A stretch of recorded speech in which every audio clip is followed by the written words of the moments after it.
Hi, my name's Bob, and this is my story. My story started when I was about 2 years old.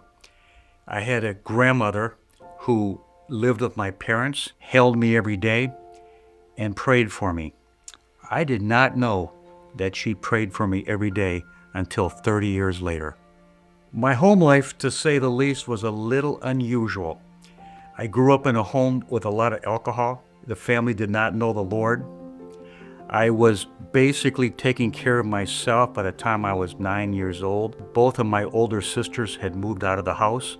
I guess I was smoking all the time by the time I was 14. I was getting drunk by the time I was 17. I was one big screw up in school. I was the guy that cracks all the jokes. When I was in 5th grade, my parents moved from the suburbs of Minneapolis to the inner city of Minneapolis in a high crime area. I found myself being chased by the police, playing a lot of cards for money, mixing with a crowd that was not good. Junior high and most of high school, I don't believe I ever got a grade higher than a C. My life was clearly leading towards super low self-esteem. I was clearly in with the wrong crowd. Perhaps I would say chasing the wrong girls, the one you don't bring home to mom.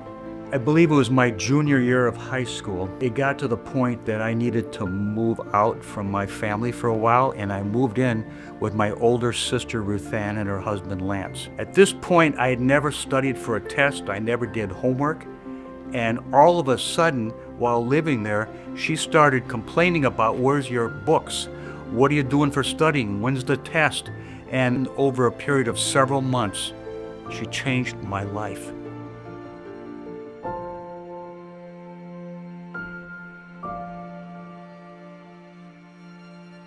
And from then on, my time in high school and college was A's and B's instead of D's and F's. All through these, let's say, horrible years, I somehow knew deep down that I had to get my life squared away. When I got into college, I eventually met a fantastic woman and my bride of 51 years. About 2 years after we were married, we had a brand new baby boy we named Brian, and we came home to Minneapolis for Christmas. One night we went over to see my sister Ruth Ann and her husband Lance to show them our new little baby. And they sat us down and they shared the Lord with us. It was such an awesome moment in our lives. We knew about God, but we didn't really know God. He wasn't the most important person in our life, and it totally changed everything. We were now giving money back to the Lord.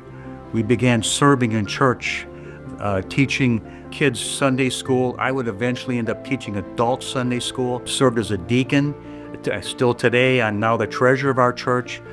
Kathy has taken care of counseling children and women over the years. And I look at how blessed we are, what the Lord has done for us. We have 4 children that know the Lord, 18 grandchildren. We're pretty confident that they all know the Lord. I think about the 2 hero women in my life. Besides my bride, Kathy, of 51 years, my sister Ruth Ann, who did so much, prayed for us constantly, led us to the Lord. And I think of that grandmother, who I never knew because she died a couple days before I turned 2. For my 2nd birthday, she bought me a teddy bear. And that teddy bear still sits in my office at home on a shelf. Over my life, many times, I gotta be honest, I've taken prayer for granted. But I have seen so many times when that person behind the scenes prays over and over and over again, that one of the main reasons I serve the Lord today, because that grandmother who held me for those 2 years and prayed over me.